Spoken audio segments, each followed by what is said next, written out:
week after our interview, we had an amazing response from our interview, and we had so many questions we didn't get to. We wanted to get to the ones we couldn't. So thank you so much for joining us once again, just a week after we had you last on. Oh, it's a pleasure being on again, and I don't mind at all that it's rapid fire. I do enjoy the question and answer sessions a bit more than the outlined, scheduled talks. When people ask questions, it's just very relevant, and I enjoy it. It's kind of like office hours when I was a teaching assistant back in graduate school, Carnegie Mellon. Sitting in the office and doing some work, and people flow in, and they've got questions from every which corner. It was a lot of fun. Definitely, and I'd like to start off with a question about precious metals. They want to know, when you order silver, gold, or other precious metals, do you think some bad guys see your order and target you? What safe places are there to store what you buy? I don't think we have to worry about things like that. If you're going to buy, $86,000 worth of monster box silver coins, yeah, and you're carting it out with two friends, and you're making 3 trips to the car, yeah, you might attract some attention. But if you're buying, 30, 40 coins, and you got it in a backpack or in a satchel or in your pocket, if it's only, say, 15 coins, wrapped in a bag or something, I don't think you need to worry. I don't. My gosh, do we worry every time we exit a bank? I don't. I do look over my shoulder to see if there are maybe a couple guys holding knives. I mean, strange thoughts like that. I had a friend back in 2015 exit a bank. No, before entering a bank, had $3,000 stolen in front of a bank here in San Jose, Costa Rica. I wouldn't worry about things like that. Just do your thing, make your purchase. The bigger danger, if it's a danger at all, is having to fill out the forms, the disclosure forms, like say at a coin dealer. But even that is kind of minor. I've got a very good friend from years who told me, I don't like to buy very many silver or gold coins. I would much prefer having my bank account. And I said, well, what bank do you like there in Dallas? And he said, well, to tell you the truth, I like the big banks because they're bigger and safer. And now he's got something like $100,000 savings account, and he's only got about a third of that in gold and silver. And I said to him a few weeks ago, you got your big Wall Street bank. He didn't tell me what it was. I think it was Citibank. I'm not sure, but in Dallas. And I asked him, do you feel a little awkward that you've got so much money in a big bank that it might get bailed in? And he said, no, I don't think so. I said, well, you're more concerned about the paperwork of buying gold coins than you are your Wall Street big bank account. And he said, yeah, I know. I just don't think there are going to be any bail-ins. The risk right now is not for being followed and robbed or anything like that. I think the risk is that we're just going to be sitting on gold and silver for a while, not realizing the gains until suddenly, bang, we get huge gains. The risks are with having a big bank account and not being aware that so many of the biggest banks are insolvent. What safe places to store it as a trusted place for gold and silver? I'd put it in your own basement unless it's a huge amount. I'd hide it with an old piece of furniture. I'd cover it with some old blanket. I'd make it look like a pack rat item that no one gives a damn about, unless you've got a huge amount. And don't tell people, don't show people what you have in your basement. It's your private. It's for your, your best friend or your brother or your father to know. It's not something that you have a party and you say, hey, let's all go on downstairs and take a look at my collection of monster boxes. I got 4 of them. And you don't do things like that. As for vaulted places, Hong Kong is still the best place for a vault. They have an airport location and they've got a tremendous amount of capacity there. They don't like to talk about their available capacity. There are a few excellent places to store. There's a fellow named Mark O'Byrne, an Irish fellow with both a Dublin and a London office, and his storage firm is called Goldcore. He's excellent. I've actually talked with him a few times. It's been some years, but we had some long talks a few years ago. A great guy. A tremendously coincidental event took place.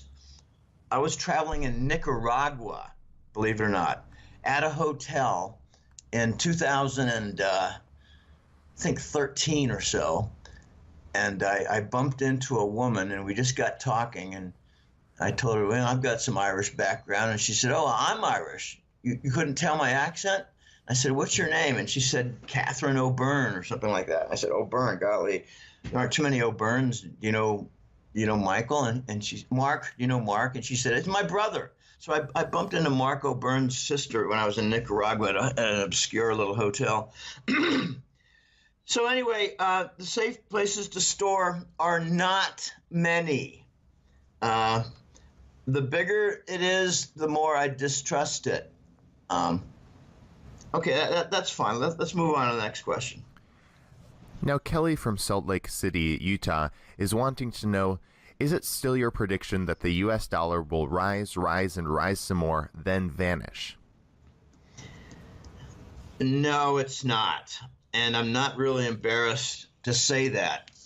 I'm adapting to the changing world and fast-moving events. Here's what I think will happen now. The dollar has risen, and caused tremendous problems across the world. By rising, other currencies have fallen. Now, I'll give you an example in the, I call it the second and a half world. In the Dominican Republic, they don't do narco trafficking favors for Washington and New York, and therefore their currency suffers whatever vagaries happen. Their Dominican peso has fallen about 35 or 40%. I'm talking about the last 3 or 4 years. I know this intimately because I know a couple of women who have family there, and their food prices are really up. Okay. Brazil, not a third world nation, probably second world, BRICS country. Their currency is also down at least 30%. So they have food price increases. They're self-sufficient to a large extent. And that's a key question when it comes to currency issues. You produce your own food because it's not subject to the currency swings. But a lot of these countries are not totally self-sufficient when it comes to hardware and housewares and pharmaceutical products, medicines, just basic things like, shaving devices, Gillette, you name it, car parts, tires, things like that, across the board. So they have problems. They have increases in prices. So here's what I think is happening in response to a global currency crunch for many countries. And that, by the way, does not include Europe. Right now, Europe, with their euro, is seeing an increase in their currency. So they're getting vagaries of a different kind. They're seeing export problems. Their export industries are under more strain because their currency is higher. Germany is now experiencing some minor strains for their export trade. Okay. So it seems like the United States and Europe both have the high currencies, and the rest of the world is having some difficulty, challenges on the currency front with import prices and food prices. In response to all this, the Chinese have developed a number of non-dollar platforms, and this is really an accelerated program and initiative that has come since the Ukraine war in February of 2014. So here we are 4 years later into the Ukraine war. We get another permanent U.S.-led war, scorched earth, U.S. constant ugly war scenario. This is what the United States is all about. Find an area, destroy it, create a scorched earth, interrupt Asian influence with the rest of the West, and just keep the military contractors funded, the service contractors funded.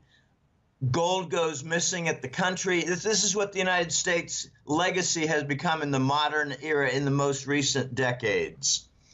Add Libya to that, add Syria to that, add Yemen to that. It's just all over the place, and it's disgusting. So as a result of these non-dollar platform responses by China, the United States finds itself with London and Brussels at its side, its obedient fascist side. They find themselves in a position where they cannot oppose China and the non-dollar platforms. I'm referring to the Asian Infrastructure Investment Bank. I'm referring to the cross-border interbank payment system, also called the Chinese interbank payment system, a rival to SWIFT, bank-to-bank transactions. I'm referring to SCO, the Shanghai Cooperative Organization. That's not exactly an economic or construction conference, but it's important for bandying together for security and cultural purposes. But the big item is the Belt and Road Initiative, One Belt, One Road. The Chinese, it's a cornucopia conference. There's up to now $6 trillion worth of projects. These are all non-dollar. And on top of all that, all the non-dollar platforms, there is the Rosneft oil consortium, the Russian giant state-owned oil company, which has contracts with Iran, Saudi Arabia, Venezuela, talking to Mexico and other countries. And it's going to be for pooling the oil reserves and selling them outside the dollar. And Russia will take care of things like the contamination and viscosity mixtures and all that.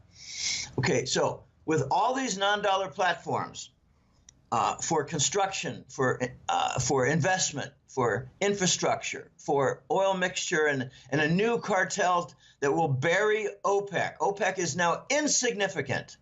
It's the Russian Rosneft oil consortium that matters. That's a new oil cartel.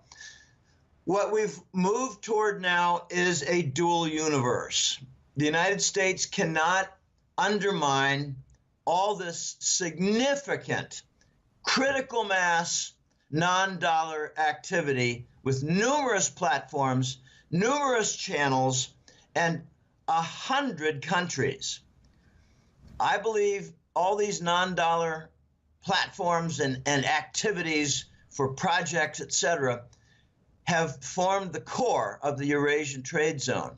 So what we've come to now is a dual universe where the king dollar is the Western currency reserve standard, and the RMB has become the Eastern currency reserve standard. Case in point is Russia and China. They completed their gigantic network of oil pipelines. It took them about 2.5 years, 3 years. It's all done. They started it in 2015. It's all done. If it's not all done, it's 90% done, and ancillary sidebar channels are in the planning stage. Okay, all that Chinese Russian oil commerce, all that trade is done in RMB. Okay, so in the East, they already have their Petro Yuan standard, the Petro RMB standard. They already have it. And it's been going along now for a couple of years. It's not brand new. The United States cannot stop this. So instead of the dollar vanishing, the dollar is going to tolerate the RMB development in trade and banking. They can't stop it. The dollar is not going to vanish. The dollar is going to allow the RMB now to compete. And with this competition, you're going to see the Chinese gain ground everywhere. They're going to gain ground, for instance, with Saudi oil purchases. They're going to be done in RMB. They can't stop it. They're going to see progress with Iran. Iran is now pretty much a member of the Eurasian Trade Zone. They call it the Eurasian Economic Union, yet another EU. I just don't like these names. I call it the Eurasian Trade Zone. So much better name for ETZ. No confusion with EU being the European Union. No confusion with EU being the United States. It's États-Unis in French, EU. It's Union, no, it's how you say United States. Estados Unidos, EU in Spanish. Okay, so the dual universe is now well along. This is not early stages. It's like middle innings of the tolerance between the United States dollar system and the Eastern RMB system. Next comes the RMB oil and gold futures contract triangle in Shanghai. For those who think it doesn't matter much, you're dead wrong. The Chinese are buying oil from Russia, paying RMB, and the Russians are converting a portion of that in Shanghai with gold directly. In other words, the oil for gold trade is on with Russia and China. The dual universe is going to be a very big concept. The United States must tolerate China or go to war. We're seeing the effects of trade war not going well. The United States is doing stupid things. Every foreign policy initiative since 9/11 has been a grand, if not grotesque, failure. Two cases in point regarding trade friction with China. The United States has done aluminum and steel tariffs and slapped them on China. China has turned around and canceled a grain deal and now signed on with Russia, a multi-billion, multi-year grain deal. China canceled a soybean deal with the United States, turned around and signed a multi-year, multi-billion-dollar Brazilian soy deal. So wherever the United States tries to apply its muscle, it loses enormous commercial deals in trade. Okay, so it's not going to vanish the dollar. It's going to tolerate the, I don't want to call it a rebirth, the growth, the sustenance, and the development of the RMB currency. And later down the road, when China, when China introduces the gold trade note built atop the Shanghai contracts, the gold trade note will be important in commerce for trade payment, which will further displace the U.S. Treasury bill. When China makes further progress, they're going to introduce a gold-backed RMB, and that will accelerate the decline of the dollar, even in the West. Okay, so let's move on. Now, Daniel is wanting to know, as we see this decline of the dollar, what do you think will happen to mortgages and other debts? This is a point of extreme interest and curiosity. It is impossible to know exactly how this is going to turn out. We have to look at past precedent. Let's look at 1993. We had the Mexican, it's often called the tequila crisis. The Mexican peso had a severe devaluation. I don't have the exact figures, but I think it was something like 30%. In Mexico, the same issue was brought forward. And in Mexico, what they did was they protected their big banks. The big banks, if there was a new valuation for the peso and everything was kept the same regarding mortgage contracts and car loans and other additional, backed loans, even personal loans, I would believe. If nothing was stated, then with a devalued currency, people could have used the cheaper inflated peso currency to pay off their fixed amount on their loans. And it did not work that way. What the Mexican banks did in 93 was to increase the loan amount by the devaluation, inverted. And it meant that they had the cheaper inflated pesos, but they had to pay off even more on their loans. Okay, if they had done nothing, the banks would have been left vulnerable with those losses. It would have been an immediate 35% loss across the board on all their loan portfolios, their entire loan books, their portfolios, even the commercial loans, company to company, or bank to big company. Therefore, this question can be rephrased. Will the banks do nothing and absorb the entire loss from currency revaluation? And I say, hell no. When have they ever done that? So if the United States launches a new currency and it's devalued out of the gate, look for the loan balances across the spectrum within the U.S. banks to increase on their loan amounts. The loan volumes will grow. They will respond to the devaluation. If they don't, it means the banks absorb instantly an enormous multi-billion-dollar loss. We don't do things like that in the United States. The banks take care of their own.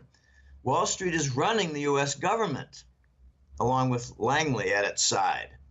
So this is a CIA Wall Street government running the United States. Do you really think they're going to absorb the entire loss from a currency devaluation upon any introduction of a new currency for the dollar?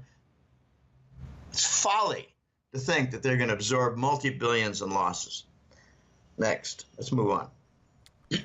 Now, just my question here about the mortgages in Puerto Rico and the debts. When they revalued the mortgages, right, added the 30% on, what about the depositors in the bank? Because it's really their money, right, that the bank loaned out. Did they get a boost, or did they have to suffer the inflation?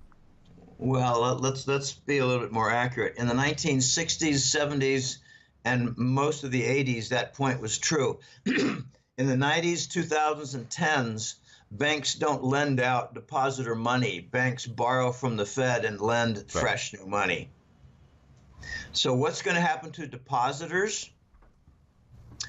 I don't know. I'm guessing. I don't have a great answer here. I'm guessing that if a depositor has $100,000 sitting in the bank, there'll be a forced conversion. And I really doubt it'll be favorable to the depositors. I think it'll be seen as an opportunity to hoodwink the American citizens who have bank accounts and to earn their resentment and anger and disgust with a bank policy that will not be favorable to them. I don't have it all worked out. We've never seen a launch of a new dollar in the United States where the dollar has been floating internationally. I think we're going to have $2, an international dollar and a new domestic dollar. We're working in that direction right now. So if there's a 30% devaluation, the old dollar holders in the United States should be given 30% more of the new dollars. But you just watch. I'm pretty sure you're going to see a forced conversion. And I don't know that they're going to get anything extra. It might be one for one. You have to look at some, gosh, you can't even look at Europe with the euro forced conversion, because that was done according to formulas for the 13 nations, and there was no bickering or complaint about, confiscation and bad conversions. But in the United States, what they're probably going to do, this is my best call. What they're probably going to do is to say there is no devaluation. There's just a new dollar. So it's going to be a one-to-one conversion for depositors. And then within 3 months, they will have realized their bold-faced lie, and they will do a devaluation. So people will not get a benefit from the devaluation. They'll get a lie and a one-to-one conversion. And then there'll be 2 back-to-back 30% devaluations, which will essentially be 50%. And for those who think that that math doesn't work out, if you do a 30% devaluation, you're preserving 70. You do it again, you preserve another 70 on top of that, and you're left with preserving 49%. There's your 50. So expect that depositors will get screwed in the form of a lie and a delayed reaction, a delayed action on the devaluation process. The United States has already worked out a deal. This was something back in 2015 and 16 the Chinese demanded that the U.S. government issue a new dollar and devalue it 50%. And the Americans said to them, how would it be if we issue a new dollar and then shortly afterwards have 2 30% devaluations? And the Chinese and the Americans shook hand on it. Why would China be in a position to make a statement and dictate policy? Well, easy. They're the biggest creditors. At the time, they held something like $2 trillion worth of U.S. treasuries. Now, both Japan and China hold about 1.0 trillion.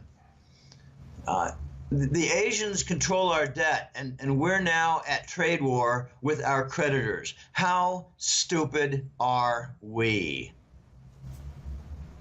Next question. Now, this one is from Rick, and he's wanting to know, can you talk more extensively on the state of retirement benefits and student loans? How fragile and how reliable are they? Okay, when you say the state of retirement benefits, I think you're talking about the pension funds. And I don't know if you're talking about the state-run pension funds, as in Social Security, or the corporate-run pension funds, which are all privately handled. I'll try to give an answer for both and get to student loans in a few minutes. First of all, Social Security. Let me give you an example of what happened to me. In November, I applied for Social Security after having turned 65 last May. Okay? I filled out my application in the first week of November. In the first week of December, they said you need to fill out an additional form having to do with foreign income. So I did so. A month later, they informed me that they never received it. So in early February, I conducted a query to locate what I sent to Delaware in December with the DHL tracking number. And they told me in 10 days I would get some response officially as to finding that form and putting my application for Social Security on track. They've not found it yet. So here I am, December, January, February, March, 4 months into my application, and there's nothing but dragged feet, bureaucratic bullshit, and nonsense. Okay? That's Social Security. So the eligibility and access is delayed through foot dragging and bureaucratic BS. I expect eventually they're going to cut benefits, even though as of January they increased it by 2.0%. And I thought, oh, yippee, that's great. I'll get more. I haven't gotten anything. So I think this is intentional. I think they're going to increase the eligible age, reduce the benefit, and maybe go to means testing on Social Security, which means if you got a big net worth, you might not get anything, or you get a small amount on Social Security on your monthly benefit. I'm looking for anything from the tens of thousands that I pitched into Social Security during my 25, 27 years of career. Now, private pension funds. My gosh, I started covering this in 2015. The Central States Pension Fund. It's for truckers, Teamsters, and a lot more. Well, they've cut their benefit in half. And it's all in the news. It's not a big secret. It's not, possible. It's done. They cut their benefit in half. They're talking about new additional contributions. They're talking about new additional obstacles for collecting. In other words, raise the eligibility age. They have now suffered, instead of having 10 contributors for every beneficiary, retiree drawing on the benefit, they have about a 3-to-1 ratio, which does not work. Okay, then you've got CalPERS in California. They're having extreme problems. They've got a bunch of bonds that are non-performing, of bonds of all types that are not performing. They're not getting their interest on the nut, as you call the core holdings. And they're talking about reducing the benefits. And they had better start talking soon about increasing the eligibility age. So I'm hearing from clients that the Texas Teachers Union is doing reasonably well. It's not suffering mightily at all. Because I lumped them together, and I had some Texas clients say, Jim, you got to watch what you say about the Texas Teachers Union, because it's not in the same dire straits as California. Those Californians do a lot of stupid things, as we all know, and they did exactly that with their CalPERS pension fund. Oh, my goodness. It just goes on and on. The Chicago pension system is all a mess. I think it comes down to 3 things with the private pensions. They're going to reduce the benefits, they're going to raise the age for eligibility, and they're going to increase the amount of contributions going in from the very few remaining people who are employed. Okay, if we had a sluggish recovery and the economy had positive growth, these pension funds would not be suffering like they are. They're proof positive of lies coming out of Washington regarding the economy. All right, now for student loans. We're up to about $2 trillion now in student loans. We've had surveys where over 40% of the students who have loans actually stated that they expect that there will be bailouts for the student loan sector, and they won't have to end up paying off their student loans. There's an interesting phenomenon going on now. Students talk to each other. They realize that for 5 years there have been very, very few jobs. When I got out of graduate school in 1980, I got 4 job offers with a doctorate in statistics, which is, pretty attractive.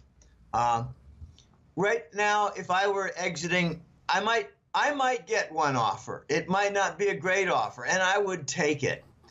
But nowadays, students are not getting offers. They're driving taxi cabs. They're serving tables as waiters and waitresses. They're not getting jobs. So with all the chatter about difficulty in landing jobs upon graduation, what they're doing is they're continuing in school, and they're taking out yet more student loans. And the big question is, where is any of this going to be paid off? I'm wondering if we're going to have a QE round where they not only cover municipal bonds, but they cover student loans.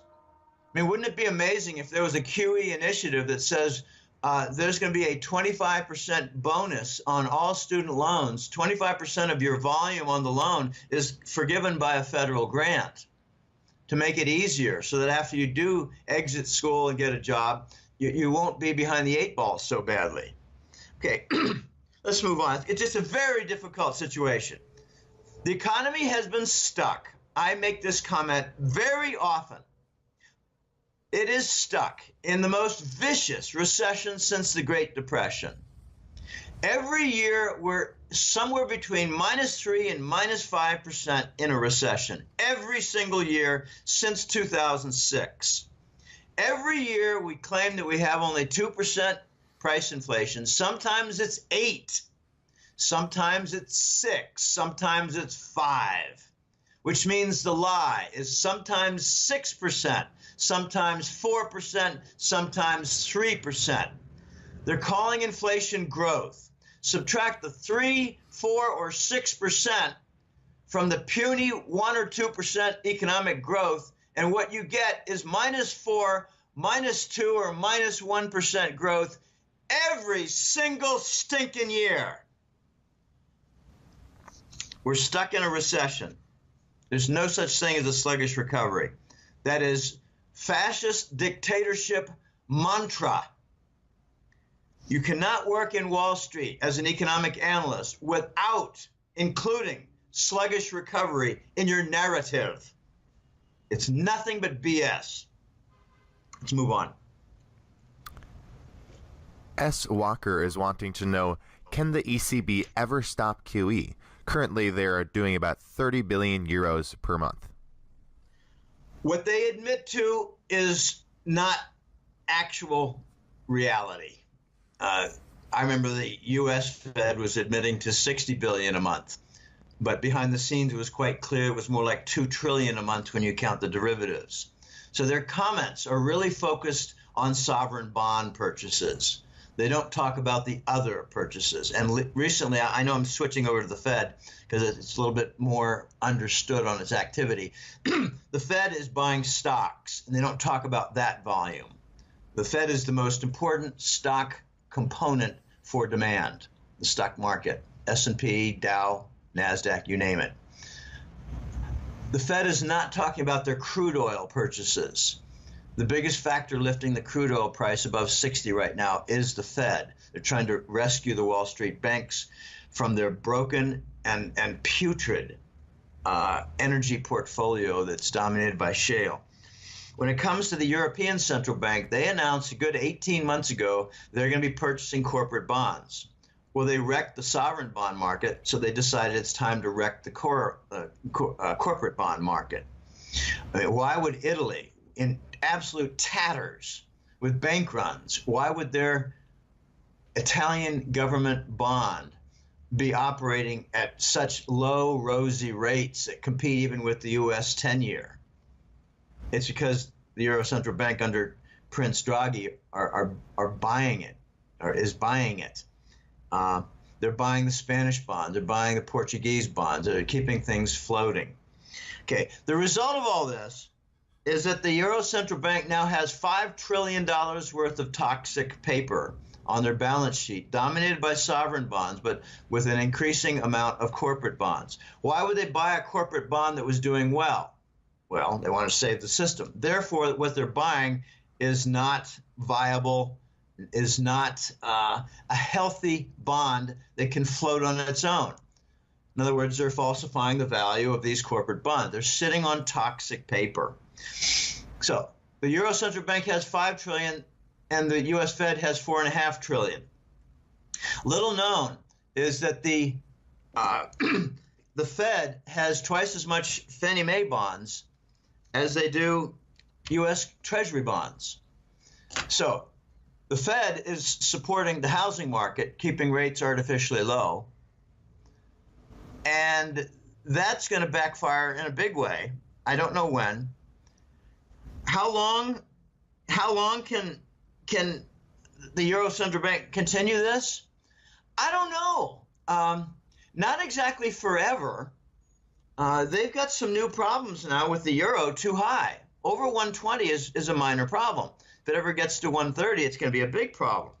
I remember I got into a debate with a contact from The Voice back in Central Europe. This debate was in 2009. I said to him, I don't agree with you. You telling me that the Euro Central Bank will never lower its rates to match the Fed like at 1%, because you're telling me that the Euro Central Bank is more responsible and working side by side with, say, Deutsche Bank. I'm sorry, the Bundesbank, the German central bank, working side by side with the German central bank. And I don't agree with that, sir. I don't agree with it. I think that you're going to have problems in Europe with a high euro valuation. And once it gets, above 130 or 135, the Euro Central Bank will break down and bring down their interest rates so they don't lose the export trade in Europe. And that's exactly what happened. And I had to be very careful not to insult a friend of The Voice. And I learned later that he respected me even more for that disagreement, the way I expressed it and how it turned out. Currencies have a way of righting the ship and forcing policy. Currencies also have a way of distorting the ship and making the distortions uniform across the globe. That's what I think is going on now. The Euro Central Bank is in deep, deep trouble. They have to continue supporting these Southern European sovereign bonds. And an interesting phenomenon has been going on that really addresses the answer to this question. Both the German banks and the Euro Central Bank have stopped in their Italian government bond purchases and turned into net sellers. What they're essentially declaring is that the first crisis to occur in Europe, in the EU, will be in Italy. I don't know how it's going to play out, but in the last year or more, we've seen a few bank runs. We've seen some bond destruction among their bank corporate bonds. In other words, a corporate bond for a financial firm called a bank. We've seen the introduction of cocoa bonds, which put them first in line for haircuts, as they say, for bondholder losses as investors. Italy is going to be the first site. So watch them to see when the QE programs in Europe halt. I don't know if they're going to halt. I think that they're just going to get tired of supporting Italy, which refuses to follow the prescription of poison pill, like the austerity plan that Greece swallowed. Greece just did whatever the ECB and the Bundesbank and the EU Commission dictated, and the IMF. Whatever they wanted, they did it, and now it's a ravaged, wrecked country with foreign banks seizing assets and taking over their country. Italy is more proud and obstinate. My hat goes off to them, but they still don't know how to run an economy. It's pretty sad. They still got the family system. It's funny. It's almost funny what goes on in Italy. They put a son of a big industrial magnate. They put the son in charge of the company, and then he uses the whole company as kind of a private piggy bank and privilege center, and then he appoints various managers to actually run things. So you got two management systems. One is the family, and one is the actual running systems, and it becomes very costly, very inefficient, and just does not work. It's part of the Italian culture. So will the ECB ever stop QE? I don't know. I think they will be forced to when they have a balance sheet that becomes ridiculously unmanageable, and when they start fostering crises like in Italy. And these are happening now. The crisis in their balance sheet is already admitted now. You got to watch the way they express their concerns of their, current status quo. All right, let's move on. Jeffrey's wanting to know about the yuan, the oil futures contract priced in yuan. Now, the launch date is March 26, 2018, so just about a week from now. So he's wanting to know, for whom will this historic policy cause significant consequential fallout? Also, in what ways will China, as well as other nations, see brighter times ahead, both financially and politically, as a result of these changes?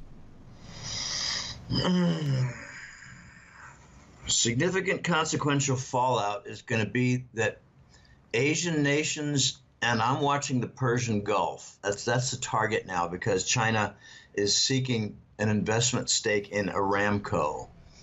And a couple of weeks ago, we saw the Russians announce another investment stake, possibly of equal volume, in Aramco. What that means is that Russia and China will be running the Saudi Arabian oil industry. That's very important. So the consequential fallout, in my opinion, will be that Asia and the Persian Gulf are going to link at the hip, and the connective tissue will be from this RMB oil gold contract. It is possible that the Arabs will be enticed and lured into this agreement by virtue of a promise from China to sell oil to China, be paid in RMB, and they will have permission to convert a portion of that RMB into gold. In the past, the Arab nations have been converting almost 100% into U.S. Treasury bonds. That has not worked out too well for them because a good portion turned out to be the untouchable core in the Exchange Stabilization Fund, and another portion turned out to be the Arab gold in Switzerland.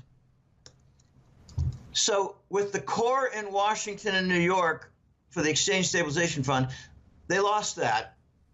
And with the Swiss holdings for the Arab gold, that was stolen. So now the Arabs are going to be offered a portion to be converted into gold by Chinese, along with a long list of economic development activity by China vis-a-vis Saudis. Saudi will be a showcase for the rest of the Persian Gulf. I think the Arabs are going to just jump on this opportunity, and that will cause some significant problems for the dollar monopoly. Okay, will China as well as other nations see brighter times ahead? Well, yeah, they're already starting to. There's a reverse notion. It's kind of a backward notion that the West maintains. They maintain that if you put cash in people's pockets, they'll go spend it. I mean, like handouts. In the East, they don't buy into that nonsense. It's heretical economic thought.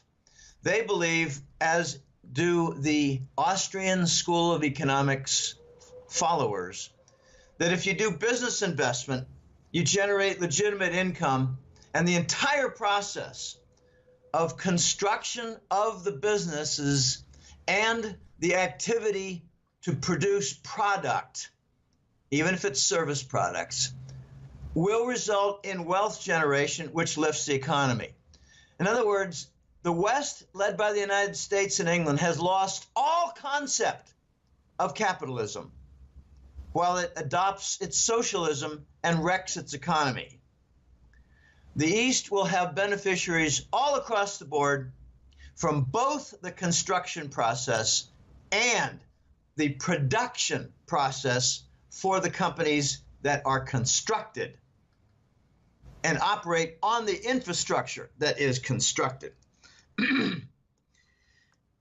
This is going to get very ugly for the West for its economic failure of policy and its disastrous emphasis on consumption. All right, let's move on. All right, well, this is our last viewer's question. It's from S. Walker again, and they're wanting to know, will Trump succeed in bringing jobs back to America? He's got some big obstacles. They're called Wall Street and the Pentagon. I watched his campaign closely. I don't want to get into a long discussion of the idiosyncrasies and the changes of course. But in 2016, we saw the campaign, and there was a lot of discussion of $1 trillion infrastructure program to rebuild the United States. And I have a different phrasing and terminology. It was to rebuild the United States and bring back industry, reindustrialize the United States. We have a $600 billion trade deficit. So how did all that financial engineering work out? How did all that clean financial sector emphasis work out? It was probably the most grandiose economic failure of policy in the modern era, if not the history of mankind. That's a very big statement to make. The dismantling of U.S. industry and the wreckage of the juggernaut U.S. economy is one of the greatest failures in human history. We can thank the Rockefellers, we can thank Wall Street, and we can thank the Pentagon. Instead of pursuing the the reindustrialization and infrastructure development with trillion-dollar programs, Trump decided instead to follow his handlers and increase the military budget. We haven't had one lifted hand in 14 months toward infrastructure programs and initiatives to rebuild the tattered, near third world conditions in the United States. Not one hand lifted. Name one project. Instead, what we hear are secretive stories about, confiscation of wealth, bringing back, returning, repatriating foreign, U.S. gold held in foreign hands, foreign locations, hidden locations, Indonesian gold, Thailand gold, that's of U.S. ownership by the U.S. elites who refuse to bring it home. Okay, and wars fought, private wars fought, bringing down airplanes that are loaded with gold in Asia. Lots and lots of activities like that. That's what we get instead of the trillion-dollar infrastructure program. Here's just a sad fact of life. If the United States goes to a legitimate gold currency, at the current $1,300 price for gold per ounce, the $600 billion trade deficit translates to about 14,000 tons of gold forfeited in the first year, or an equivalent of 70 or 80 strategic petroleum reserves in the first year. We're not ready for the gold standard because we have not fixed our industrial imbalance that causes now the $600 billion trade deficit. And that doesn't even address the $1 trillion federal deficit. We need a foreign cooperative plan, both to rebuild the infrastructure of the United States. I'm talking about port facilities, super highways for maglev trains. I'm talking about lots and lots of other things like urban train centers. You want to see an impressive area? Go to Shanghai and look at their 80 different train lines connecting other cities, all high speed. Take a look in contrast with Los Angeles, and you see nothing but smiles from the Rockefellers on gridlock with multi-lane parking lots called superhighways, interstate highways. Okay, will Trump succeed? I don't know. We got to get Wall Street and the Pentagon out of the room, and they're still running things. I challenge Trump and his staff before 2018 ends. Will you do a single deed to rebuild the infrastructure and at the same time encourage the formation of 30,000 new businesses per year? Will you do a single deed before your first term is halfway done? I don't think they're going to do jack shit. We're more likely to start another war, increase military budget, and make the shareholders of McDonnell Douglas and Grumman very happy. We got ass-backward priorities in the United States leadership. There's a lot of talk that the elites in the United States, that there's going to be like $1 trillion in asset confiscation. Well, that sounds really nice. If you confiscate one elite person's $100 billion, you confiscate it. Is it in the form of cash to offset the U.S. government debt? No, it's in the form of assets that you cannot easily sell. So I don't think this $1 trillion supposed confiscation of assets by Trump for the elite, military tribunal, executive orders, all rolled into one. I don't think it's going to relieve our trade deficit or our government fiscal deficit that's accumulated now 21 trillion. The impression across the world now is that the United States will never pay off its 21 trillion. That's one of the factors behind the bond market distress. What they're saying is, the foreigners are saying in equivalent terms is, we now expect the U.S. government to default in some form. My guess is in a restructured debt situation, like 30% cut, the same as the percentage for a new dollar. Will Trump succeed? I'm beginning to think not. He might have a setback in November with the midterm elections because the fascists are using all kinds of devices, I don't want to get into details, in order to take control of the Congress with the Democrat Party. The Democrat Party, in my opinion, now is the fascist party. The Republican Party, in my opinion, is now the populist party.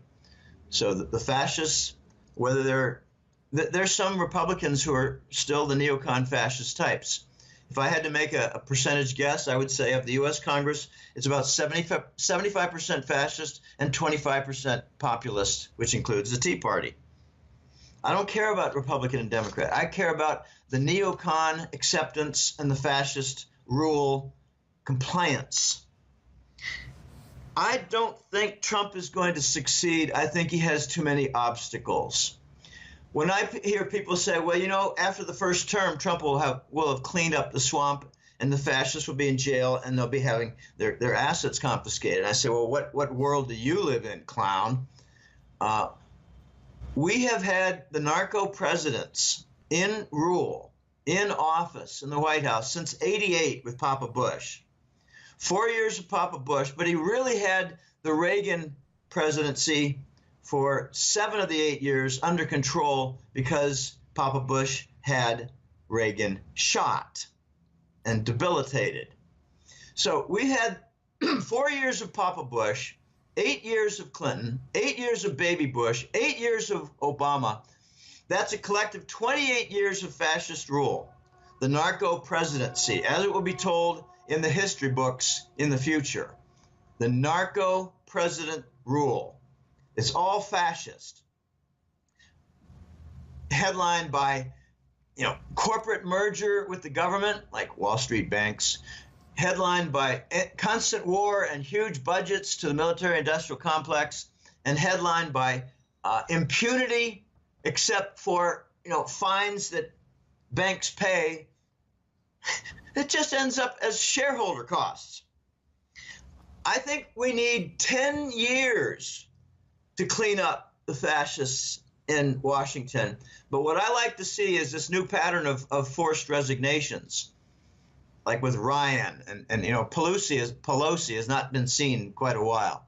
I'd like to see, many, many more. I don't want to get into a lot of names. I'd like to see 100 of these neocon clowns forced into retirement.